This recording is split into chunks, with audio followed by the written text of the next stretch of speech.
What up? Well, happy April 1st, April Fool's Day to those that, excuse me, pardon me. Happy April Fool's Day to those that celebrate it. Happy April 1st. Happy Tuesday. Nonetheless, love you guys and thank you for being with me this morning. This is a Blunt Talk Sports Podcast quick takes episode.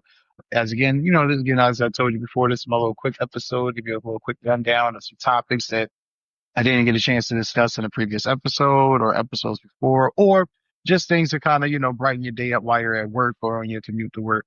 As always, I love you guys for liking, sharing, and subscribing. You can check the show out, not just here on Podbean, but also as well on Apple Podcasts, Spotify, Substack, Patreon, and as well as on Trovo. Getting right into this episode, guys, before we do, I would definitely want to give a shout out to some friends of the show.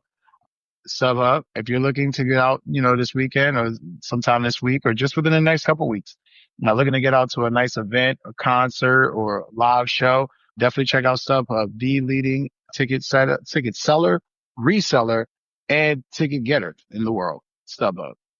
Guys, hopping right into this episode, NBA. We're going to go right into the NBA. If you guys haven't already, I just posted not too long ago the NBA end of season review episode. It took a little while. I do apologize. I was trying to make sure it was edited to my liking. It didn't come out the way I wanted it to, so I just had to post the video. Time was wasting, and I didn't want to hold you guys up any longer, so definitely get a chance to check that out. But starting in the NBA, we're going to talk on one of the hottest topics in the NBA so far this past, I want to say past 3 days, would be the Memphis Grizzlies firing their head coach Taylor Jenkins after 6 seasons. And at that point, it was 9 games left, but now it's about 6 games, about 6 games left in the season. Don't quote me on the number. I know there's less than 10 for a fact. Nonetheless, this was a fucking shock like none other. I did not see this coming. Taylor Jenkins has been one of the better coaches in the NBA. He's been a guy that has been able to galvanize that roster with the personalities and identities on that roster, with that, grind, real grit and grind style of offense that Memphis tends to run, way back in the days of Marc Gasol and Zach Randolph, now running it with John Morant, Triple J and Desmond Bain. You definitely see that they're trying something different. They were trying something different this year with the offensive approach. There was a lot that I didn't know, and I definitely got into as much intel as I possibly can in this episode to try to make sure I was delivering as much content to you as possible. And there was a lot. First, let's start off with, apparently this issue started last summer. Taylor Jenkins was pretty much told by Grizzlies management in the front office, like, hey, listen, you're going to have to get rid of that fucking coaching staff that you have. Last year you underperformed, which I think is quite egregious when you say that a guy underperformed with that type of roster when you had John Morant playing gangster and doing dumb shit. And, whatever that situation was, just he gets jammed the fuck up. Now he's out for the season. Desmond Bain gets injured.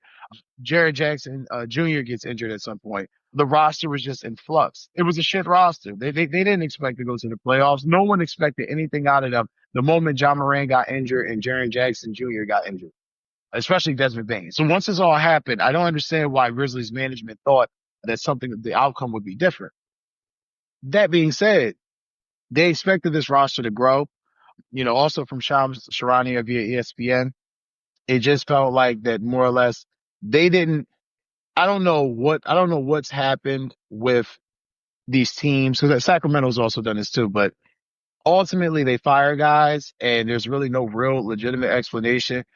Shams Charania, though, quote says that Jenkins was called into the Grizzlies front office on Friday morning and was told he was being fired, which just recently, dealing with this myself. Yeah, that kind of sucks. The team believed that Jenkins had lost the locker room and over the course of the season, that making a change now might mitigate how the Grizzlies finish the season. Basically seems like a reactionary move. They felt like he lost the locker room. I can go into the numbers here. I mean, his record in the playoffs is 9-14. Not great. Definitely better than a lot of other coaches.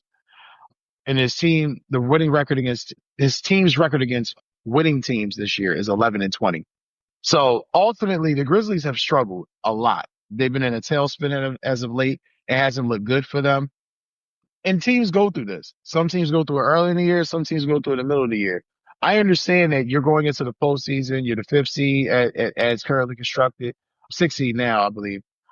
and you wanted to go into it with the most promise and poise and confidence. Sometimes it doesn't happen. This just seems like a very knee-jerk reactionary move. As you go further, though, as you dig deep into the information, it says here that according to league sources, Jenkins' unhappiness with franchise leadership dated back to last summer. Now, this is via The Athletic, this article now, and the quotes that I'm giving you from this whole story. When he was ordered to dismiss most of his coaching staff following a miserable 27-55 season in which two of the team's stars, John Morant and Desmond Bain, missed a combined 113 games. Like I said, you lost 2/3 of your big three. What did they expect? I have no idea what the Grizzlies were fucking thinking in this move. Jenkins thought at the time that he would be let go too, which is even crazier. That just tells you how bad the situation got.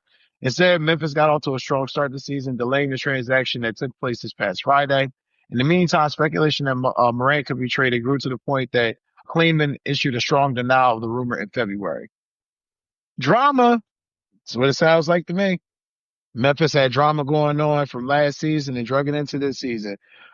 Shitty way to end the season for a coach, for a good coach at that. Your winningest coach of your, franchise's history. Just a bad way, bad message that it sends, for this organization. And then, to go further into Zach Kleiman's comments, which was even more startling, yesterday, and this is also, I want to give a shout out to William Guillory from The Athletic. He definitely made sure he dropped this, yesterday. Memphis Grizzlies general manager Zach Kleiman took ownership for the surprise dismissal of coach Taylor Jenkins, but did not offer clarity on the motivations behind the decision. I mean, what the fuck? And then he goes into, he stated several times the decisions was mine and mine only, quote, and that he did not consult the Grizzlies players before making this decision. Kleiman also stated that, quote, this was in the best interest of the team. I don't know what the fuck is going on in Memphis. It's looking like a shit show. I don't expect them to do any type of real damage in the postseason now. When you lose a coach going into the postseason, that kind of cripples your team. So I'm not sure exactly what Zach Kleiman and the Grizzlies front office thought this was going to do. But this is a shit show at this point, and they're going to have to figure it out. But it's definitely not going to be solved this year. They're definitely going to figure out who their next coach is going to be. Taylor Jenkins, he's definitely going to get another job. He's a good coach.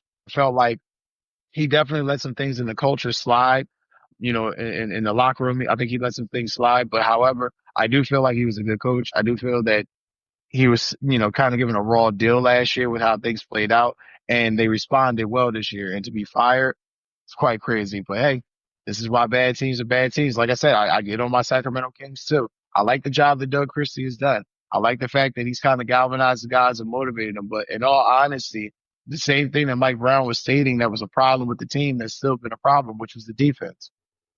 You fired him to appease the star player. He and the star player referencing De'Aaron Fox both are going. So Memphis, pay attention, because if you lose John Morant, that's it. That's it. Going right into the NFL news, last couple of topics I'm going to touch on before we end this episode is definitely all NFL based. First thing we're going to touch on is John Harbaugh. Shout out to John Harbaugh, the Ravens head coach, for getting his 3-year extension through the 2028 season. John Harbaugh is the winningest coach in Ravens history. Well-deserved contract, without a doubt. I mean, John Harbaugh, I'm an Eagles fan, so I can definitely attest. I remember John Harbaugh all back, to the days he was a special teams coach in Philadelphia. Felt like he was the best special teams coach in football. He's coached the Ravens to a Super Bowl. He's been one of the best, in my opinion, one of the best coaches in football. However, 13-11 in the playoffs, not bad. Not that that's an issue, but I must admit I was a little shocked. I thought that last year this might be a situation where they probably would have been quick to get rid of him because, the team didn't perform. But I kind of feel like they love the roster that they have, and they love this coach with this team, which, again, he's a great coach. I don't feel like John Harbaugh's a bad coach. I just thought that maybe last year it might have been a situation where they would have thought maybe it's just time for a new voice, a new sound. But thank God that they didn't. Thank God for their sake that they kept him. He's been a breath of fresh air for them, and he's going to look forward to coaching this team to finally accomplishing the goal and getting over the hump and winning a Super Bowl with Lamar Jackson. And you got to give this man credit. I mean, he's just one of 5 coaches in NFL history. This is via NFL.com. He's just one of 5 coaches in NFL history to lead his team to the postseason at least 12 times over his first 17 seasons as a head coach.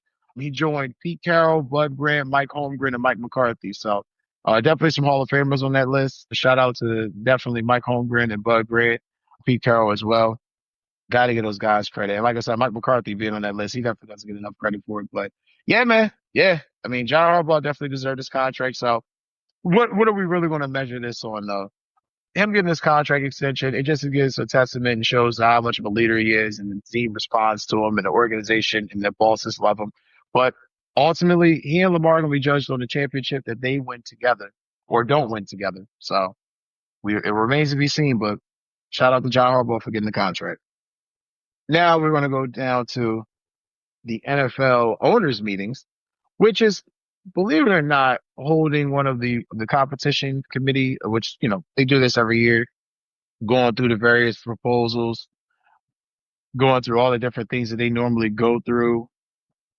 And I must admit, usually in the owners meetings, I don't really give a shit. I mean, there's usually a few things that get changed that's significant. Most things aren't. The NFL usually doesn't try to make too many adjustments. They'll make some harsh adjustments or they'll test things out, but usually this is the time where they have the whiteboard sessions and writing things on the wall. That being said, the hottest topic I think so far at the competition committee has been the Tush push. Those of you that know that watch this podcast religiously, and for those of you that don't, that are just checking in, make sure you hit that like button and subscribe. It's crazy because as an Eagles fan, I love the play. I mean, yes, of course, I love the play. It gives you, it's a short yardage guarantee that, once you hit it, you're going to get the first down, you're going to get the necessary yards that you need. But I think it's kind of overblown how big this has gotten because the Eagles aren't always successful in this play. And the only two teams that really run it successfully are the Eagles and the Bills. And I find it hilarious that this has become such a topic of discussion because when the Eagles didn't achieve or underachieved in 2023, no one talked about banning it then. It wasn't even a topic of discussion. It was like, oh, now all of a sudden because they won a Super Bowl and they were dominant in doing it, and that play was, I mean, again, they only had an 83 or 85% success rate on the play this year, but apparently it was so threatening to some teams, Mark Murphy and talking about the spirit of the game. And I've heard guys talk about this. You know what's crazy? The only way we get innovation and the only way we get new, fresh ideas in football is by sometimes operating in the gray. When Bill Belichick did it, some people called it cheating. Some people called it him being a genius. A lot of people still call it him being a genius, thinking outside the box. The Eagles use a play, which is essentially a quarterback sneak, and use it to where you're literally aiding the runner. And yes, the NFL rule book clearly states you cannot aid the runner in pursuit of the play. But to me, this just seems like spilled milk, spoiled grapes, spilled grapes, excuse me, where you're literally just, okay, we want to stop a play that we can't stop. And because we can't stop it, because we can't scheme to stop it, because it's automatic, we just want to outlaw it. That's bullshit. That's bullshit. So great news that I have to break to you today, this morning, via NFL.com. A vote by NFL ownership on a tush push, a play famously and successfully utilized by the Philadelphia Eagles in recent seasons, has been tabled for a later date. This is via Ian Rappaport, Tom Pelissero, and Mike Garafolo. They reported. Owners have been expected to vote on the rule change proposal at the league's annual league meeting in Palm Beach, Florida on Tuesday. The next league meeting is scheduled for mid-May. So basically, this will be to be continued until May. Tom Pelissero reported in that there were strong opinions voiced by coaches on both sides of the debate the past couple of days. The NFL's medical experts have emphasized to owners that there is potential injury risk, even with lack of data to prove it. Next scheduled league meeting is in mid-May. So they're fighting hard to try to ban this play. My hopes, let me say my hopes. That's really what it is. My hopes is that the play doesn't get banned. It's a good play. It works. It's not like the Eagles use it on every damn down and distance. So it is what it is. We get excited as fans to see it. The team knows it's a weapon. But if they outlaw it, it'll just be up to Nick Sirianni and Kevin Patullo and Scott Loeffler just to come up with something different, something else innovative. Because, I mean, ultimately, this shit is just goofy to me that they're crying over a quarterback sneak play. Well, it's because it's an automatic play. They get stopped on the play. It's not automatic. Fuck, Josh Allen got stopped in the AFC Championship game. It's not an automatic play. So that whole argument, spirit of the game shit, miss me with that shit. Going a bit further as far as other rule changes and proposals being discussed at the NFL owners meetings, also expanded use of replay where they claim, quote, clear and obvious that the call is wrong. They'll pick up the flag. Be that as it may, I don't know how legitimate that is because we all know there's calls that get blown every fucking Sunday, every Thursday, every Saturday when there is games. The calls get missed. Calls get missed. So that being said, not really sure how that's going to play out. Also, too, another big thing that they've been arguing that they want to make permanent is the dynamic kickoff. And now the main thing is the main perk to this is they want to change the touchback spot from the 35 instead of 35 to make it the 35, excuse me, instead of the 30-yard line, which is currently constructed. I believe that would be fantastic. It would give teams an incentive to kick the ball. It will force you to have to make sure that you're not just resting on your laurels and just always going to get the touchback. No. The guy's got to make sure he has opportunity to return it. If he has opportunity to return it, then now, it doesn't eliminate the play out the game. It still makes it exciting. And on top of it, it causes a lot of strategy that has to be implemented on each kickoff. So just another layer of the game, another facet of it. It just makes the game, and if it keeps the NFL king, it makes it interesting. And last but not least, onside kicks. Onside kicks, a proposal that I hope does get accepted. Onside kicks can be declared by the kicking team, quote, at any time during the game if trailing its opponent. So remains to be seen. I hope that this goes through, but, this competition committee, we'll see. That's going to do it for this episode of Blood Talk Quick Takes, guys. I love you guys. I thank you as always. Again, for those of you that aren't subscribed, please subscribe. For those of you that already are, continue to watch and plug in. I love you guys. Take care and enjoy the rest of your day.